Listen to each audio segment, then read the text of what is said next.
A queen maneuver is the idea where the queen makes a series of moves, traveling from one position to another, in order to gain more activity and space, and to possibly create some tactics and win some material. One of the strongest features of the queen in chess is her mobility.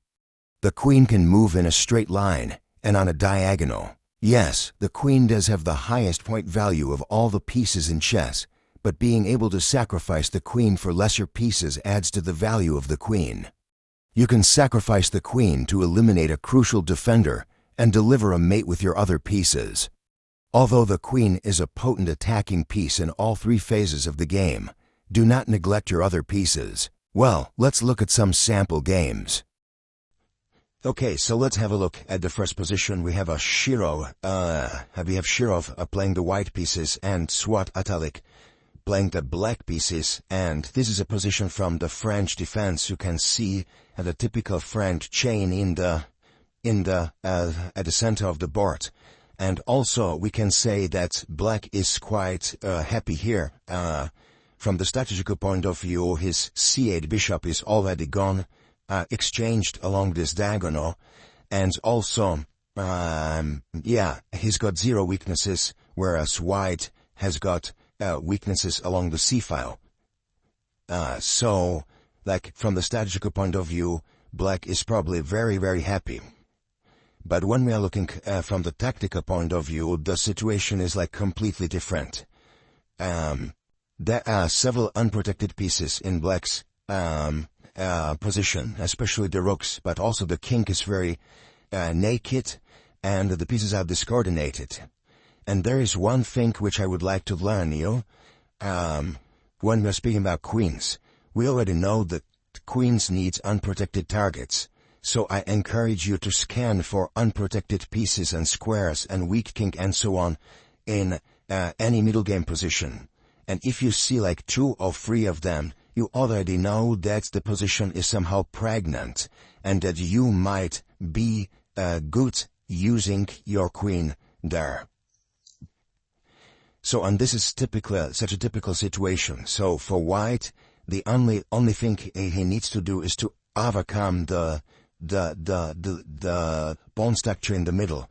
And if he is able to do that, he will be able to get to all these unprotected targets, and the value of the queen will just rise, skyrocket, and that's what we want to do. So Shiro played a very nice move, knight f5, much stronger than taking the pawn on h5, and now black has got a real problem. Shall he take or not? Okay, he probably has to take, because if the knight comes to d6, then its value, again, will be much, much higher. But if black takes immediately, white can take on d5, and as you can see already, there is a double attack, which is something the queen is very good at. And okay, black can parry this one still, but after e6, like, again, plenty of very dangerous things happening for black. And this probably, Blaze probably losing. Please have a look at this poor queen on a4, which is like basically doing nothing substantial.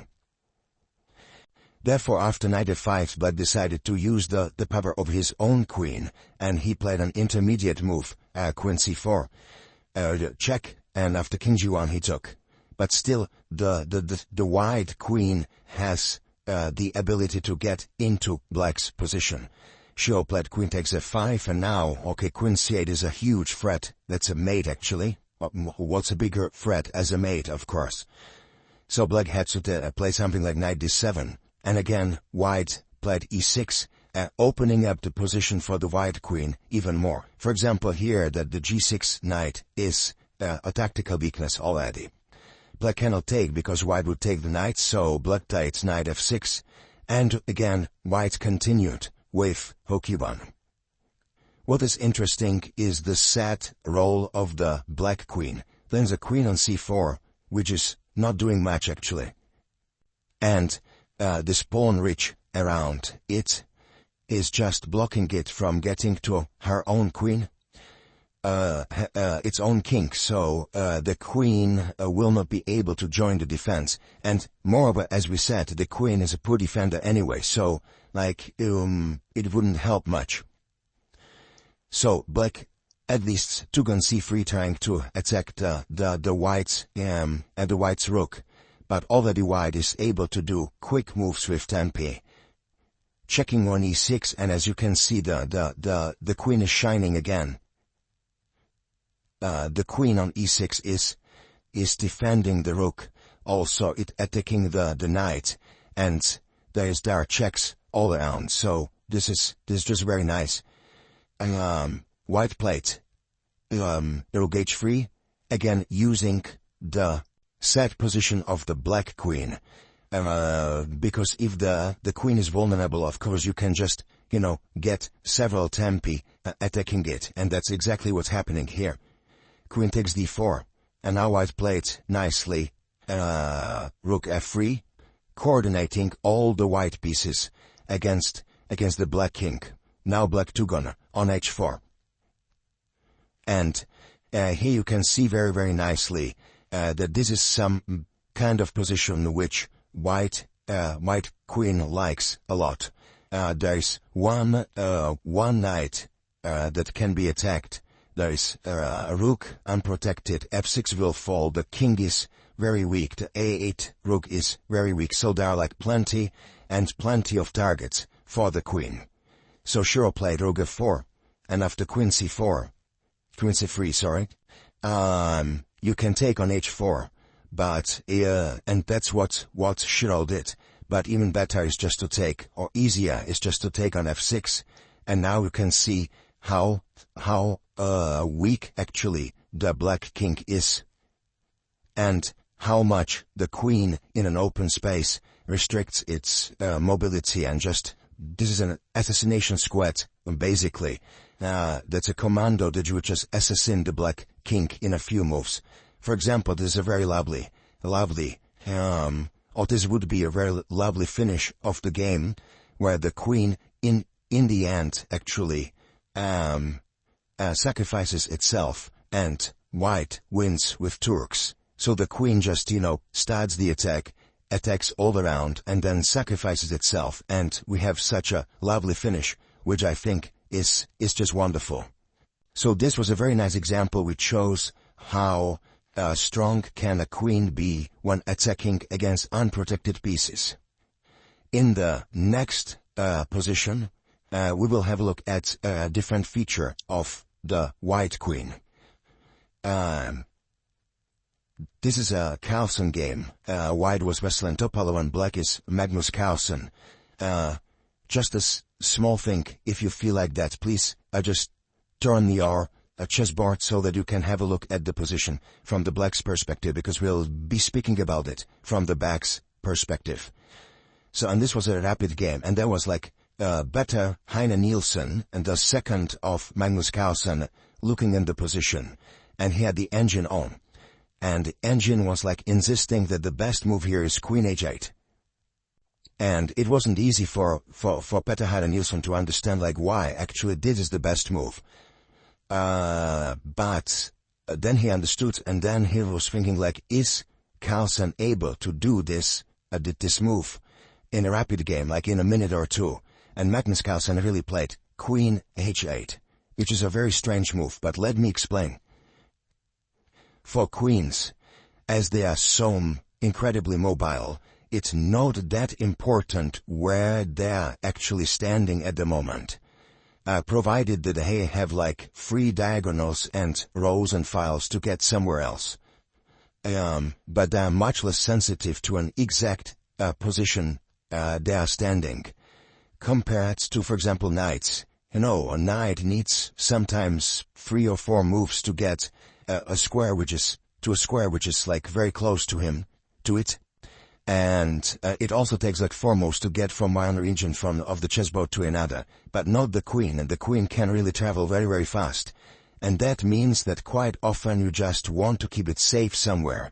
But when it comes to, for example, sharing squares, quite often the less mobile pieces get the preference, yeah? So for example, here Carlsen is prioritizing the destiny of the f6 knight and of the e7 bishop, and to get to the best squares, whereas the queen can wait for a second and then the queen will find its best position. So what is Carlsen planning is something like knight h7, bishop g5, bishop f4, knight g5, and when these light pieces are standing well, then the queen will rejoin the attack. So white played knight b5, black played knight h7. White played queen h2. Of course, we don't want to exchange the queens. Why? We will speak later about that. But basically, black wants to attack, so he wants to keep the queens on the board.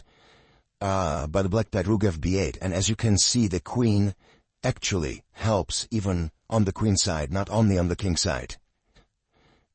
Please note that black doesn't really feel obliged to cover the c7 pawn. Carlsen just felt that, okay, the pawn is not that relevant at this moment. What we want to do is actually to attack the white king. White played c4. And the black played queen d8. So as you can see, the queen is traveling along this triangle. And it doesn't really matter whether it's an h8, d8, or whenever. It's always very close to the white king because it's so incredibly mobile. So now white play knight e3, and black play bishop g5. So as you can see, the minor pieces are coming out. First, bishop f4, knight g2, bishop g3. So the bishop got to a wonderful square. It's close to the white king, but it cannot be reposed. If there's no way how to get to the bishop, basically, unless you play f4. White played queen e3, trying at least to cover some squares here around. But as we said, the queen is a poor defender of me. Okay, you can defend some squares, but you would be happier to defend it with a pawn or some minor piece. Now white played king f1, and the game lasted only one more move. The queen triumphantly returned to the king side, and now as you can see, the queen is absolutely able to enter the position. And for white, if he plays something like queen g1, he loses on f3, and that's very inconvenient. So basically, here white resigned. So this is a wonderful example on how the queens actually don't need to be close to the opponent's king or to some weakness, because they're extremely mobile, and then they can just wait somewhere in some kind of a shadow of your own position, and then they will just come and strike it. And that's very good. Okay, so we have Boris Gelfand playing white against Alexander Husman. And the position seems to be symmetrical and seems to be quite positional, and it seems that, okay, not much is going on. But in effect, Alexander Husman has done one move which wasn't very careful, and that is f7, f5. Because of this move, the king is weaker, also the e5 spot is weaker, and the e6 pawn is weaker as well, which is quite unpleasant. But how to use it, how to make full use of it? Please try to stop the video and find solution for yourself. Yeah, I think that Boris Gelfand spotted very nicely that such a weakening means that the queen can actually enter the fight, and that there is an additional weakening on b6. And if you just, use simple math and make an intersection of these two weaknesses, okay, well, the intersections are here. Then he will find a nice spot on b3, and that's where the queen of Boris Gelfand is heading. So he played king g1, he played queen d1 other. And it's trying to get to the black king as well as to the b6 pawn. Black played bishop a6, and white played queen b3. And as you can see, now clearly the potential of the white queen has risen a lot. Now the queen is a very, very dangerous piece. And for black it's already a problem to just take care that white's initiative is simply not unbearable. Black tried to play knight b4 here. Well, the best thing to do was to exchange the bishop for the knight. But still, the two bishops would guarantee white a huge advantage here. But okay, black played knight b4, which has the advantage of covering the b6 square, but the disadvantage of losing control over the e5 square. This is, by the way, a very typical and normal situation in chess, that a move gains something but also loses something. And there are positions where the gain is much bigger than the loss. And these positions we call quick or tactical. Then there are positions where the gain of a move is somewhat bigger than the loss, but not such big. These positions are strategical. Then there are positions where you can make only very small gains, and we have like technical positions. And then we have the Zugzwang, for example, where the loss of the move is bigger than the gain. So it's always interesting to think about chess also somewhat abstractly, and to think, okay, what is the loss of the move, and what is the gain of the move? Here the loss is quite huge, the loss of the e5 square. Okay, white played rook d1, entering the hook, getting the hook into play. Black played rook c7, and now I jumped into this space, and black played queen e8. And again, please be aware of the fact that white has got an attacking queen, whereas black has got the defending queen, the defensive queen, and there's a very huge difference. And now Boris Gelfand could have just finished his opponent off. Again, you can stop the video and try to find out how. Boris Gelfand didn't find it, but he won anyway later with positional means. But here actually white can play bishop h5. Now if you take, white wins by direct attack check, king h7, rook d8. As you can see, somehow miraculously, all the black pieces are irrelevant and standing like all around the position, whereas all the white pieces are just attacking the black king. This is the miracle only very stark chess can do. So after bishop h5, black should probably prefer rook c8, but now rook d7, a very wonderful move, actually wins. And if black takes, now finally the queen has got its full potential after queen e6. It's attacking not only the king but an unprotected piece, and white wins after gaining the rook back. So this was a nice example which shows how a transfer of a queen can happen. What is interesting to me is that the transfer was actually via a backward square, yeah, that here white played queen e2 d1 and then queen d1 b3. For many players, it's very difficult to find a move which goes like a maneuver which goes via a backward square, because it seems to be so passive, you know, to go back with your pieces. But it's the same as with traveling, like when you are traveling from, I don't know, Paris to New York. Of course, it's not always pleasant to be at the airport and to, you know, travel. And if you just, you know, were trying to assess your travel by your momentarily feelings at the airport, for example, then you could have misjudged. But not the travel itself, but the destination is important, of course. Once we are in New York, we are happy again. And it's the same here. I mean, going via D1 is no ornament, of course. It looks quite passive, but what's the most important is that the queen actress got to an important square. So please be sure you are also checking maneuvers that are going backwards. Let's have a look at next example. The topic here is basically more or less the same, but the pawn structure is rather different. Here, white is Igor Alexander Nataf and black is Zdenko Kožul, and this is Ragozin Sicilian, which has a very interesting feature, which is very good to know, that in the Ragozin Sicilian it is usually black who wants to exchange the queens.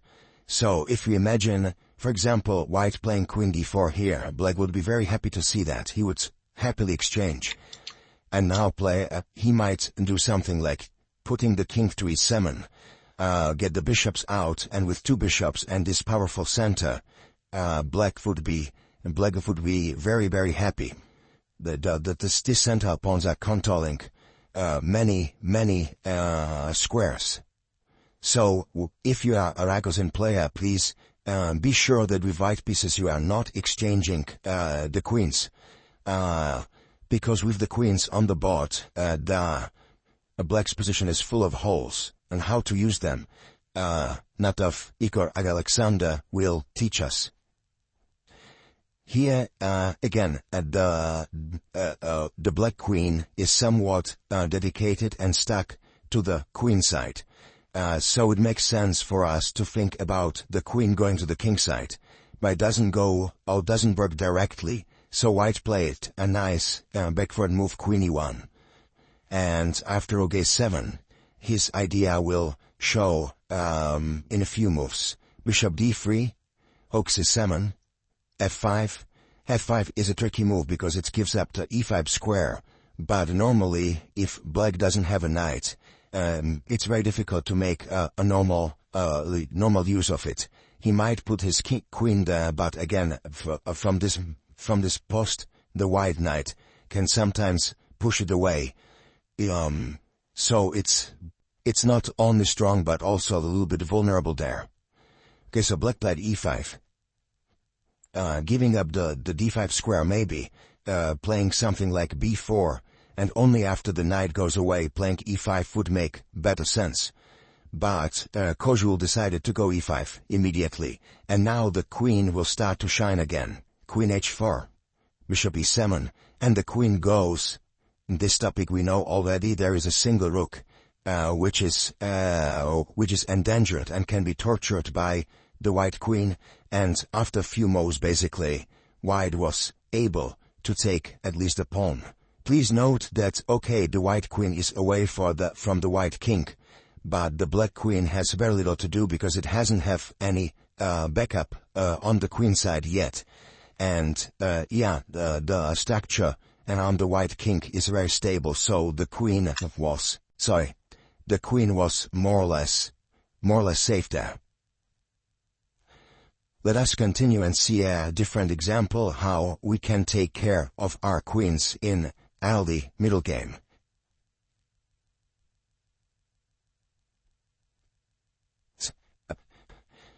Here Vladimir Kamenik is playing white against Veselin Topalo, and there is a Sicilian Najdorf on the board, and there's an important feature about the Sicilian Najdorf that not many people really know. The thing is that the Sicilian Najdorf is played on the entire board. Usually in many Sicilians you would expect black attacking on the queen side and white attacking on the king side. For example, in the Dragon, this is very typical, but Najdorf is a little bit different. There are many small subtleties, and sometimes white decides to play on the queen side and not on the king side, or vice versa, black decides to go on f5, f4 on the king side, and forgetting some queen side play. So, for example, here, a player who is like very conservative and knows very little about Najdorf, just knows something about the Sicilians, might have the intention to attack the black king somewhere here, and try to, I don't know, play h3, g4 and all this stuff, trying to simply open up the king side of black. But in fact, white's chances are not on the king side, but on the queen side. Why? Because there are many weaknesses and many unprotected pieces. So as you can see, for example, there is knight on b6. There is a big hole on c6. Imagine a white knight coming there, or some white piece coming there. Also there is b5, a6 pawns, which might be weak sometimes. For example, once white decides to exchange one of the pawns, he might take the second one for free. So Kramnik is a strong enough player to understand these things, and he decided that he will try to use the queenside as his field of initiative. So, again, what would you play? Kalnick played a very nice move. He played queen c3, which is such a little small move. Normally, you cannot behave with your queen like this so early on, because it's very vulnerable and would be attacked. But here, like exactly here in this position, for several reasons, this is justified. First of all, black doesn't have the light squared bishop to protect the light squares on the queen side. Secondly, there's no rook c8, because after rook c8, white can take bishop b6 and get some material. So therefore, like, black has problems to stop queen c6 check. There is also no queen d7, of course, because of bishop b6 again. So black played bishop e7. White gave a check, knight b d7, and now again a lovely move by Kalnick, bishop b6. And as you can see, here, like, Kalnick spotted some kind of small discoordination in the position of black, and was able to use it with amazing speed. Now already white is more or less winning. After queen c8 was cut, another lovely move, and you can see how this assassination commando queen c6 bishop c7 has come very close to the weak spot of black's pawn chain, d6 pawn, and now, like, white will take the pawn and probably be very happy in an endgame. For example, rook a7 takes bishop d6 over d6. Nice feature, by the way. Now this knight cannot go away because the f6 knight is hanging, king e7, and now white takes and is very happy with two pieces against the rook. So, after bishop b6, instead of playing this long frost line, Topalov decided to give up an exchange, and he took check, and maybe he hoped that the queen will not feel comfortable there. But it will not be kidnapped. White played another lovely move, knight a5, and the queen will be able to get out after knight ft7. Knight c6, bishop g5, queen a7, takes on c6, takes on b6, and dc6, and white is simply an exchange up. So this was a very surprising attack by Vladimir Kalnick. But I think the most important thing was to spot the very many weak spots on the queen side. And also, please remember that the knight off is played on entire board. Don't be rigid about that. And if you can play as white on the queen side, you might decide to do that. Thank you for watching the video. Please like, share, and subscribe.